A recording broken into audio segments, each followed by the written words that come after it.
평화는 인간의 본질적인 욕구입니다. 모두가 다 평화를 갈망하고 있습니다. 그런데 이 평화 이 자체를 갈망하고 있는데 진짜 참된 평화가 무엇인지를 모르고 세상적인 평화를 참된 평화로 착각하며 살아가고 있는 경우를 참 많이 봅니다. 로마인들은 평화를 팍스라고 표현합니다. 이것은 힘에 의해서 유지되어지는 평화입니다. 그러니까 강한 힘을 길러가지고 힘이 약한 자를 억눌러가지고 거기에서 오는 평화를 자신들은 평화라고 생각하고 착각하고 있습니다. 그건 진짜 평화가 아니죠. 실제로 영어 단어에서 피스도 이 팍스에서 온 겁니다. 그러니까 지금 세상의 일반적인 평화를 이야기하는 그 모든 것은 힘에 의해서 평화가 온다고 착각하고 있는 거예요. 그래서 서로가 정말 힘을 길러야만이 우리가 평화를 유지할 수 있다고 나라들마다 경쟁하듯이 그렇게 하고 있는 그러한 현실 가운데 있습니다. 그러면 평화가 오고 있나요? 이 세상에 곳곳에서 지금 전쟁의 소문, 그것이 계속 늘어만 가고 있습니다. 절대로 그것으로 평화가 올 수 없다는 것을 증명을 해주고 있는 그러한 현실이라는 것입니다. 그러면 참된 평화가 그러면 분쟁이 없고 갈등이 없으면 그러면 평화가 되어진 겁니까? 그것도 평화가 아니에요. 분쟁과 갈등이 단순히 없다고 평화라고 이야기할 수 없습니다. 그것을 예로 한번 들어보겠습니다. 세상에 많은 예를 들 수 있지만 대표적인 예를 한번 들어보겠습니다.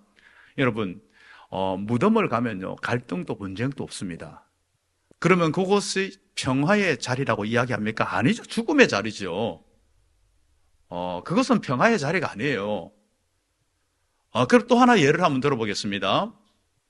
조폭의 집단이 여러 집단이 있죠. 뭐 종로파가 있고 서대문파가 있고 뭐 있잖아요, 그죠? 그런데요, 그들이 막 서로 막 갈등을 빚다가 종로파에 막 김두한 같은 아주 막 그 보스가 하나 생겨가지고 다 평정을 해버렸어요. 전국을 다 평정을 해버렸어요. 굉장히 강한 보스가. 그리고 평화가 왔어요. 실제로 이 자기들이 원하는 그 갈등과 분쟁이 없어요. 그게 평화입니까? 평화가 아니에요, 그건요. 조폭 세계에서 오는 것은 평화가 아니에요. 또 하나 예를 들어볼게요. 이제 부정부패를 하는 그러한 사람들이 서로 그냥 짝짝꿍 맞춰가지고, 이 비리를 행하면서 서로 나눠먹기, 적당하게 나눠먹기 하면서 서로에게 이익이 오니까 서로 입 닫고 서로 그냥 같이 협조하면서 그 속에서 별로 갈등도 없고 분쟁도, 왜냐하면 자기에게 이익이 오는 게 있으니까요. 그게 평화입니까? 아니에요. 그거는 죄악이에요. 범죄입니다. 평화라고 이야기할 수 없습니다. 이 평화가 우리가 어떤 것인가를 우리가 제대로 이해하지 못할 때에 세상에서 헛된 것에서 평화라고 착각을 하면서 우리는 살아가는 그런 우를 범하게 된다는 것입니다. 그러면 성경에서 말하는 평화가 어떤 평화입니까? 구약 성경에서 말씀하고 있는 평화는요, 창조 질서가 유지되어지는 평화입니다. 창조 질서. 하나님이 창조하신 그 질서를 유지해 나가는 그 평화입니다. 그 평화를 통하여서 안전이 보장되어지고 그것을 통하여 평온한 삶을 누리는 것, 이게 평화입니다. 그런데 안타깝게도 하나님이 그 세워주신 그 질서를 인간의 욕심 때문에 이 모든 걸 깨트려 버립니다. 근본적으로 깨트려 버립니다. 그 평화를 하나님이 세워준 평화를 유지하지를 못했어요. 하나님이 세워주신 그 안전하고 평온한 삶을 유지하지 못하고 오히려 추방되어져 버립니다. 그리고 인간들은요, 굉장히 힘든 삶을 살아가고 멸망 가운데 빠져 있습니다. 하나님은 다시금 인간에게 평화를 주시기를 원하십니다. 이제 죄로 말미암아 어그러지고 죄로 말미암아서 고통과 멸망 가운데 허우적거리고 있는 인생들에게 평화를 주시기 위해서 바로 예수 그리스도를 우리 가운데 보내주신 거예요. 예수 그리스도가 이 죄 문제를 짊어지시고 해결을 하셨어요. 그리고 죄로 말미암아 하나님과의 관계가 깨트려진 이 관계를, 이제 죄로 깨트려진 이 관계를, 죄 문제를 해결하고 하나님과의 관계를 회복시킵니다. 그리고 죄 때문에 오는 미움과 시기와 분쟁과 갈등의 이 모든 문제들을 예수 그리스도께서 이제 십자가를 통하여 모든 것들을 화평을 이루시고 인간 서로 관계 속에서도 평화를 이루어 주십니다. 이게 신약에서 말하고 있는 평화입니다. 그런데 이제 우리는요, 오늘 본문을 보면서 조금 이렇게 이해 안 되는 여러분들이 본문을 대할 수도 있어요. 왜냐하면 분명히 평화에 대해서 평화는 예수 그리스도로 말미암아 온다는 그러한 예수 그리스도로 평화가 참된 평화가 시작된다고 했는데, 우리는 본문을 읽으면서 첫째부터 딱 읽으면서 뭔가 이게 무슨 평화야, 평화를 주로 온 줄로 생각하지 말라고 하고 있는데, 우리는 거기서 뭔가 털커덕 걸리기 시작합니다. 이게 대체 무슨 말인가? 예수님이 참된 평화라며, 예수님으로 참된 평화가 시작된다며, 그런데 평화, 화평을 주로 한 것이 분쟁을 주로 왔다고 이렇게 말씀하고 있으니까 우리는 굉장히 이해가 안 됩니다. 자, 그래서 예수님이 가져오신 불과 평화가 어떤 것인가? 우리는 이것을 함께 이해해 볼 필요가 있다는 것을 알아야 됩니다. 자, 평화, 그 다음에 사랑, 공의, 이것이 언뜻 보기에는요, 이것이 굉장히 상반되는 것 같이 느끼기도 하고 전혀 다른 느낌을 받아요. 그러나 이것은요, 같은 개념입니다. 같은 개념이에요. 이것이 함께 연결되어 있어요. 여러분, 하나님은 사랑과 공의로 다스리십니다. 하나님은 사랑과 공의가 동시에 가지고 있어요. 여러분, 하나님께서 우리 인간들을 사랑하셔서 독생자 예수 그리스도를 보내줬어요.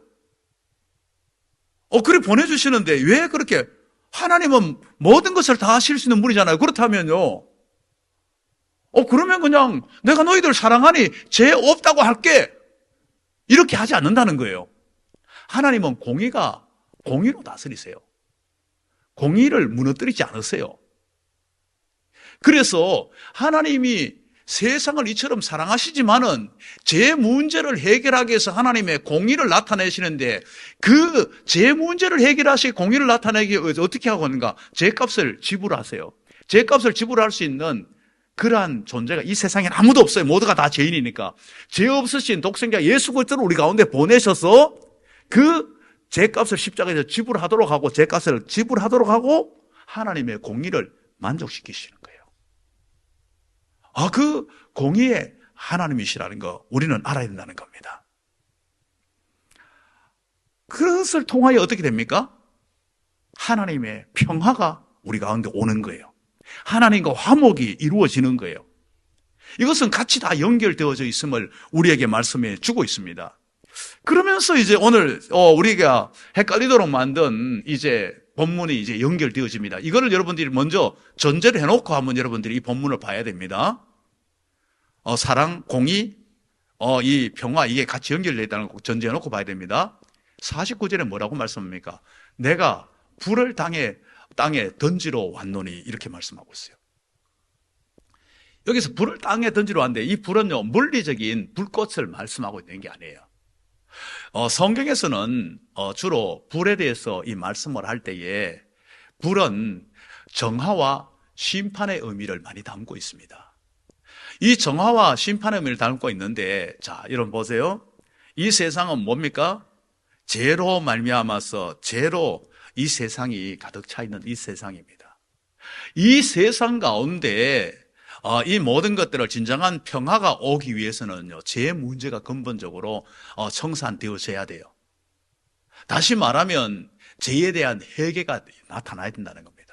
죄에 대해서 해결을 하려고 그러면요, 해결할 수 있는 어떠한 방법을, 해결할 수 있는 어떠한 것을 미리 만들어 놓아야 되는데, 예수님은 이미 만들어 놓았습니다. 자신이 십자가로 이미 만들어 놓은 것을 우리는 알아야 됩니다.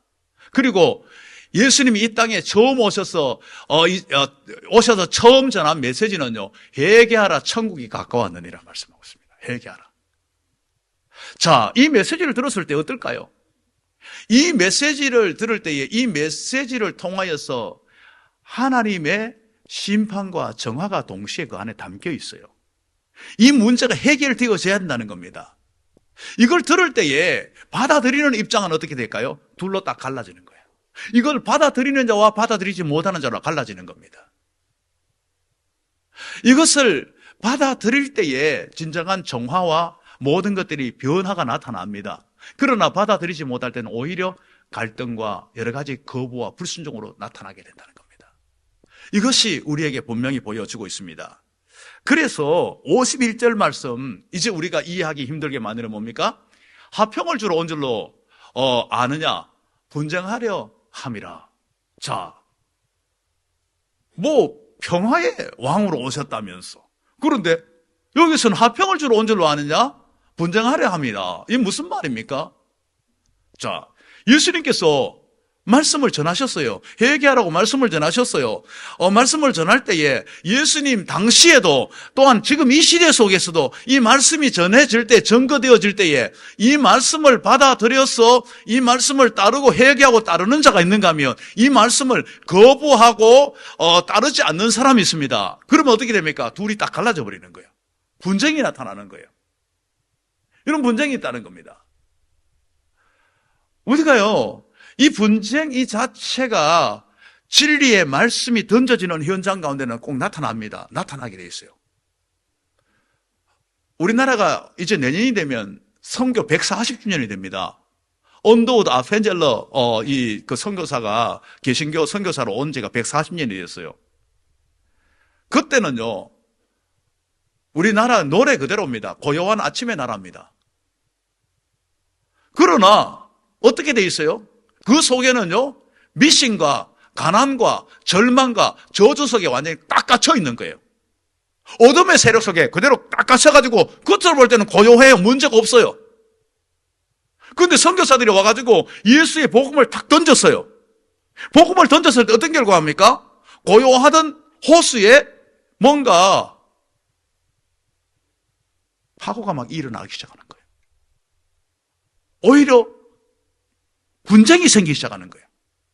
그 복음을 받아들였던 그 사람이 들어가는 가정에 분쟁이 일어나요. 그 집하는 가운데서 분쟁이 일어나요. 문제가 생겨요. 오히려 어떤 면에서는 예수 믿기 전에는 아무 문제 없었는데 진리를 받아들이고 복음을 받아들이고 따르고자 하는 순간에 분쟁이 일어나고 갈등이 생기는 거예요. 여러분, 이 분쟁과 갈등이 없이는요, 진짜 평안은 우리에게 오지 않아요. 그냥 고요하다고 문제가 없는 게 아니에요. 이 고요함을 깨트리고 진리 가운데서, 제약 가운데서 바르게 세우는 역사가 나타나야 진짜 평화 속으로 들어갈 수 있는 거예요. 진짜 평화가 오도록 만드는 것이라는 걸 우리는 알아야 됩니다. 자, 우리는 이제 참 전도하기 힘든 게 솔직히 말해서 가족 전도잖아요. 가족 전도예요. 제일 힘든 게 가족 전도라고들 다 이야기를 해요.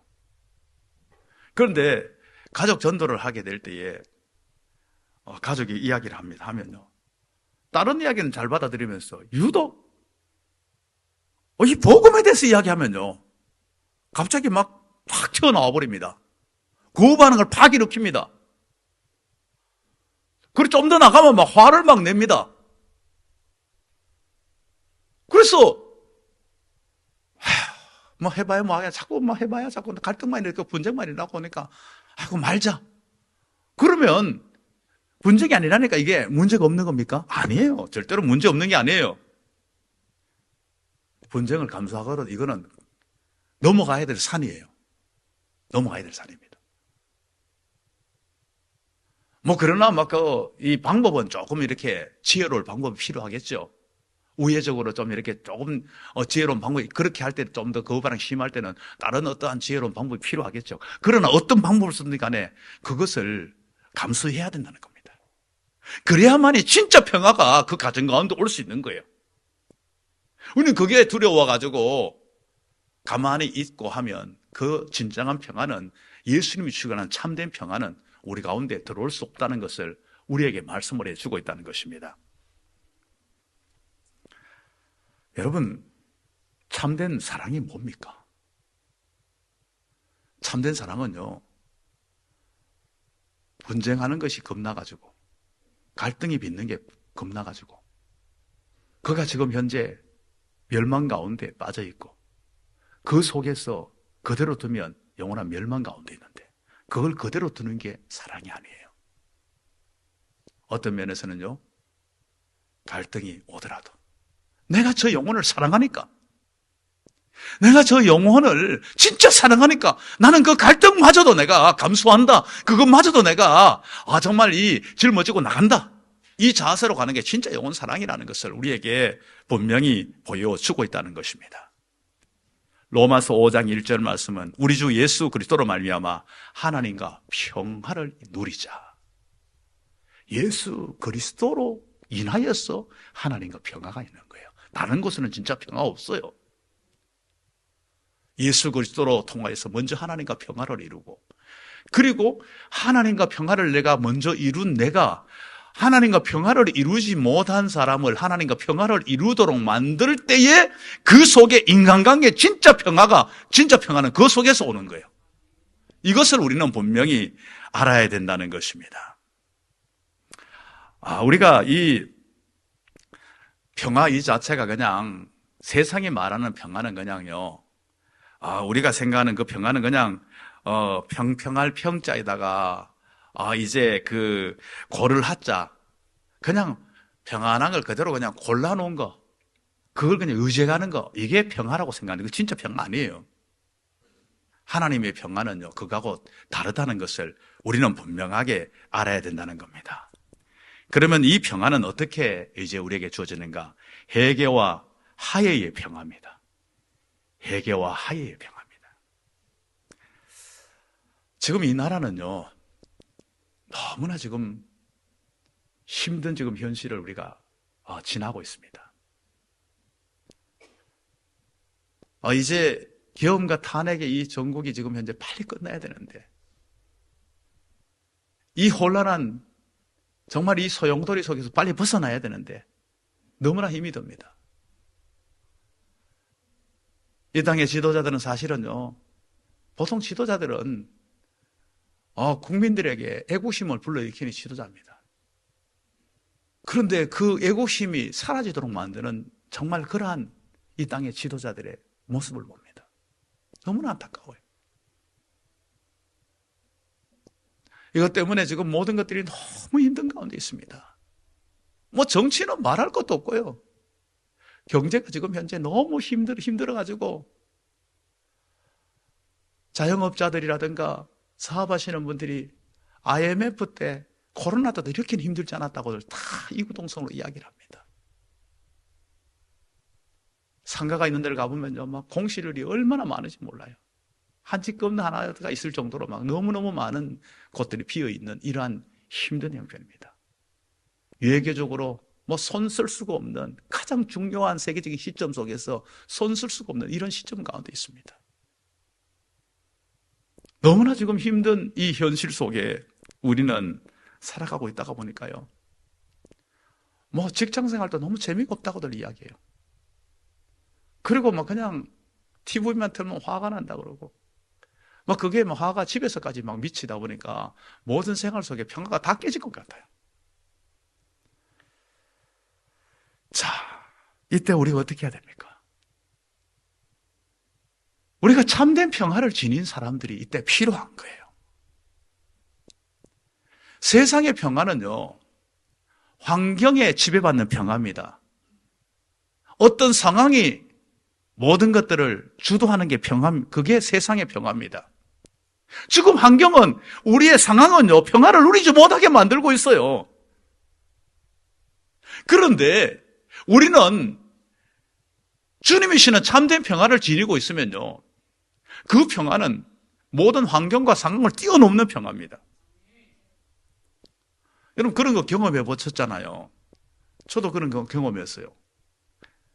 환경은 솔직히 말하면 좀 심하게 표현하면 지옥 같은 환경이에요. 그렇게 지나온 날들도 있었잖아요, 솔직히요. 그런데 그것을 가지고 하나님 앞에 간절히 매달려 기도했는데요, 솔직히 환경은 안 바뀌었어요, 아직요. 그런데 내 마음에 평강이 물밀듯 막 찾아와요. 평강이 막 찾아오는데요, 그때 어떤 생각이 듭니까? 야, 하나님께서 이렇게 바꿔줄 거다. 내 마음에 먼저 온 이 평강을 바로 이 환경마저도 상황마저도 다 주도해가 바꿀 것이다는 이런 믿음이 생겨버려요. 우리 믿음의 사람들이 가져야 될 평화가 그겁니다. 우리는 이 평화를 내가 누려야 돼요. 이 평화는 다른 데 있는 게 아니라 예수님 안에 있어요. 다른 데서 찾을 수 없어요. 예수님은 이 평화를 주시러 왔어요. 이 평화를 주러 왔는데 이 평화를 내가 먼저 누려야 됩니다. 누리고 난 후에 내가 누린 이 평화를 누리지 못하는 사람에게 갈등을 감수하고라도 여러 가지 마음의 여러 가지 힘듦을 감수하고라도 그 평화를 함께 나눌 수 있도록 우리는 나아가야 된다는 거예요. 그래서 그 평화가 함께 주의가 이루어질 때에 하나님의 평화를 우리 가운데 함께 누릴 수 있는 거예요.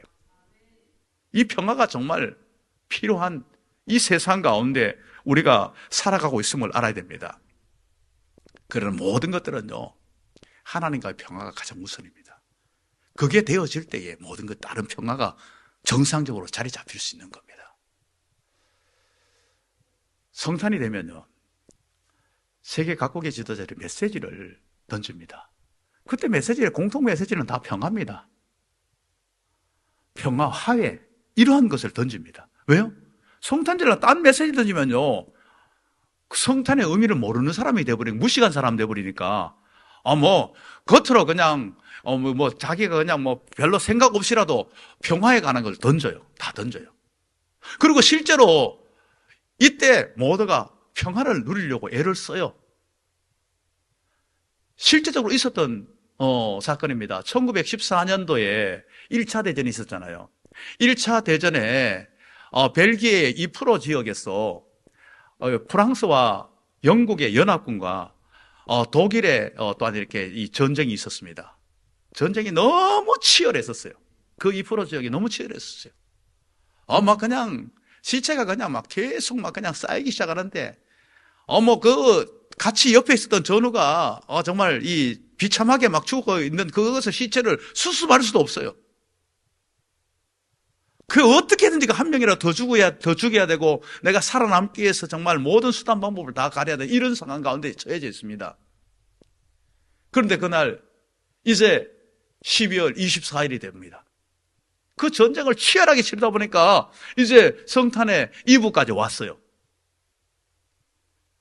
정신없는 그 상황 속에서도 독일군 진지에서 크리스마스 트리를 세웁니다. 그리고 크리스마스 트리를 세우고 난 후에 캐롤송을 부르기 시작합니다. 이건 어떤 전쟁의 작전이 아니에요. 꼼수를 부리고 이런 것들이 아니에요. 진짜 그들은요, 너무 평화가 그리웠던 거예요. 성탄절 평화의 왕으로 오신 그 예수님이 너무 정말 고대가 된 거예요. 그걸 세워놓고 난 후에 병사들이 고향 땅에 교회를 그리워하면서 교회 안에서 성탄 예배 드리던 걸 그리워하면서 울면서 캐롤송을 부르기 시작해요. 독일군 그 진지에서 하나둘 부르기 없이 전체가 부르기 시작합니다. 그 소리를 듣고 있는 반대편에 영국, 프랑스 연합군들이 갑자기 그 캐롤을 함께 따라 부르기 시작합니다. 겨누고 있던 총부리를 다 내려놓습니다.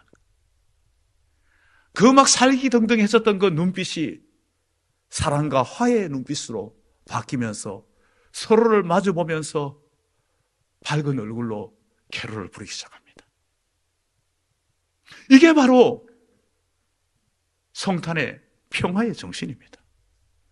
전쟁 중에도 평화를 노래할 수 있는, 이게 바로 성탄의 정신이라는 겁니다. 그렇다면 우리는 어떻게 해야 될까요? 여러분, 이 성탄을 통하여서 먼저 하나님과의 관계가 회복되어져야 됩니다. 혹이라도 무엇 때문에 하나님과의 관계가 서먹서먹하고 막혀 있다면요, 그걸 뚫어야 됩니다. 나의 욕심입니까? 나의 이기심입니까? 영적인 결연과 나태함입니까? 어떤 것이든지 간에 그것을 처리하고 하나님과의 관계가 회복되어져야 돼요. 하나님과의 관계가 우선이에요. 그리고 난 후에 사랑과 관계도 평화, 화해의 손을 내밀어야 돼요. 내가 먼저 내밀어야 됩니다. 이번 성탄을 계기로 내가 화해해야 될 사람이 누군가? 이것을 여러분 생각하면서 이걸 내밀어야 됩니다. 이게 바로 성탄에 내가 평안을 누린 사람의 내가 취할 자세입니다.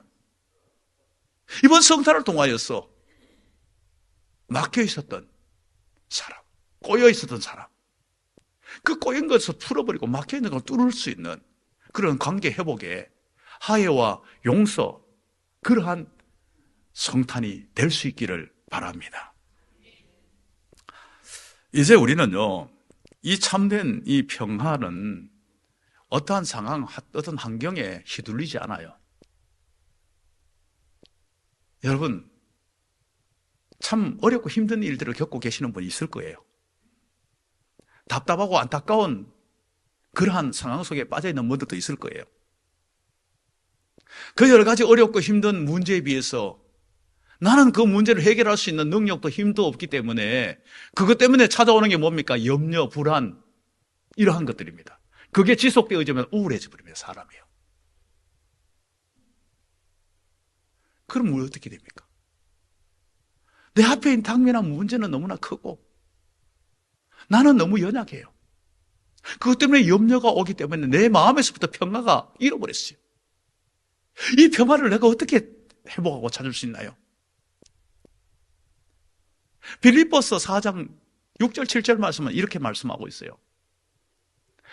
아무것도 염려하지 말고 다만 모든 일에 기도와 간구로 너희 구할 것을 감사함으로 하나님께 아뢰라.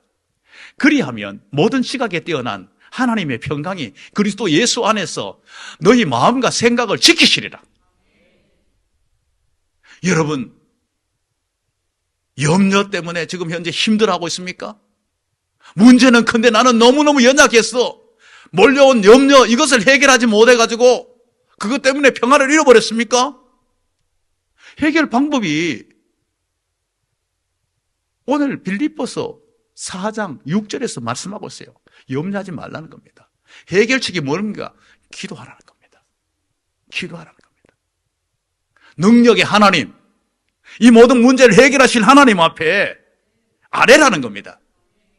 그렇게 아뢰면요, 그리스도 예수 안에서 어떻게 해준다는 겁니까? 하나님의 평강이 너희 마음과 생각을 지키시리라. 다시금 평강을 여러분 가운데 회복시켜 주신다고 약속하고 계시는 것입니다. 이 평강을요, 우리는요, 한번 누리고 말면 안 돼요. 이 평강은 지속적으로 누려야 돼요. 지속적으로 누려야 돼요. 문제 있을 때만 하나님 앞에 와가지고 기도하고 나니, 문제 해결됐으니까 이제는 됐다. 여러분, 된 게 아니에요. 또다시 문제는 파도가 밀려오지 또 밀려옵니다. 그 밀려오는 문제를요, 어떤 문제든지 간에 그 속에서도 평강을 계속 지속적으로 누려야 될 것 아닙니까? 그 지속적으로 누리는 방법이 뭡니까? 그 지속적으로 참된 평화를 간직하는 이 방법은요, 바로 예수님과 함께 거해야 됩니다. 예수님과 함께. 조금 더 구체적으로 말하면요, 예수님과 연합해야 돼요. 포도나무 대신 예수님과 내가 붙어 있어야 된다는 겁니다. 요한복음 1장 39절 말씀에 이렇게 말씀합니다. 예수께서 이르시되 와서 보라. 그러므로 그들이 가서 계신 데를 보고 그날 함께 거하니 때가 10시쯤 되었더라. 베드로와 안드레에게 말씀하신 거예요. 함께 거하니. 함께 거한다는 이게 뭡니까? 친밀하고 긴밀한 관계를 계속 형성해 나가라는 겁니다. 연합되어 있으라는 겁니다. 주님의 말씀에 따라 살아가라는 겁니다. 그럴 때에 세상의 상황은 시시각각으로 변하다 할지라도 거기에 요동하지 않고 우리는 그 속에서 평화를 누리는 거예요. 그래서 사람들은 궁금해하는 거예요. 내가 너의 상황을 아는데, 너의 사정을 내가 아는데 그 상황에서도 어떻게 네가 평화를 누릴 수 있니? 그때에 내 안에는 평화의 왕 예수님이 계시거든. 그분이 나의 마음과 생각을 다스리고 있거든. 이것을 우리는 전해야 되는 거예요. 크리스마스는요, 이런 예수님을 예배하고 이 예수님을 전하는 날입니다. 이렇게 우리가 날마다 전하며 나아갈 수 있는 그러한 복된 성탄이 될 수 있기를 주님의 이름으로 축복합니다.